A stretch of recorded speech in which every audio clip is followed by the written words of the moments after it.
আসসালামু আলাইকুম প্রিয় বন্ধুগণ, আজকে একটি বেলফুল বাগানে চলে আসছি। উনি হচ্ছে বেলফুল বাগানের ওনার মোহাম্মদ নুরুল ইসলাম সাহেব। ভালো আছেন নি? হ্যাঁ। এখন কোন কারণে এই সমস্যা মনে হইতেছে আমরা কোন?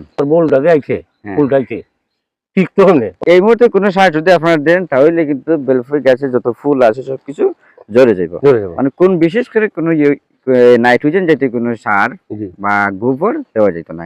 আচ্ছা দিলে ফুল ধরে যাবে, ফুল থেকে যখন মোটর দানার মতো হইব আপনি এর পরে দিতে পারবা, এর আগে না। আচ্ছা আচ্ছা, মোটর দানার মতো হইব, তারপরে মার্বেলের মতো হইব, জি তারপরে বেলফুল হইব। বেলফুল। তো যখন মার্বেলের মতো হইব তখন আপনি আবার ভিটামিনও দিতে পারবা।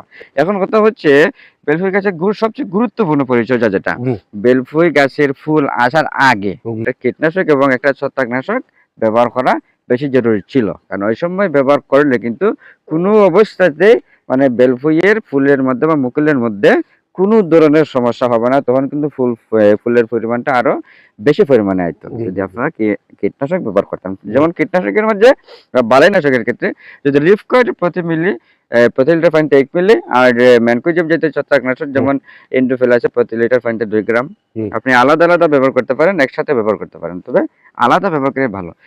তারপরে যখন মুকুল আসবে, জি মুকুল আসার পরে যখন মটর দানার মতো হবে তো ওই সময় আবার এই একই পরিমাণে বালাইনাশক ব্যবহার করতে হবে। জি তারপরে যখন আবার এই মার্বেলের মতো হবে ওই সময় আবার একটি বালাইনাশক এবং একটি ছত্রাকনাশক এবং একটি হ্যাঁ, কীটনাশক জি জি জি স্প্রে করতে হবে। তাহলে কিন্তু আপনার বেলফুল বাগানে আর কোনো সমস্যা হবে না এবং এই বেলফুলের ইয়ে ফলনও বাড়বে, প্লাস বেলফুইয়ের অনেক সময় ফুল ঝরে ঝরে না, ওই যে জি জি কটি ঝরে যায়, এগুলো কিন্তু ঝরবে না, এগুলো ঝরবে না। আচ্ছা আচ্ছা আচ্ছা। এখন কথা হচ্ছে আপনি এই মুহূর্তে যেটা করতে পারেন, যাই আপনার মনে হচ্ছে না কেন, যেদিন বৃষ্টি হয় ওদিন সকালে যদি আপনি মানে সকালে বা যে সময় হয় জি যদি গাছের গোড়াতে শুধু বুরন জি মানে বুড়ো। বুরন যদি কোনো কিছু হাত দিয়া এক গাছের মধ্যে 1 মুষ্টি বা আধা মুষ্টি পরিমাণে হুম, এই ছিটিয়ে দিয়ে দেন তাহলে মনে করেন কিছু উপকার হবে। তবে এই মুহূর্তে না দিলেও কোনো অসুবিধা নাই।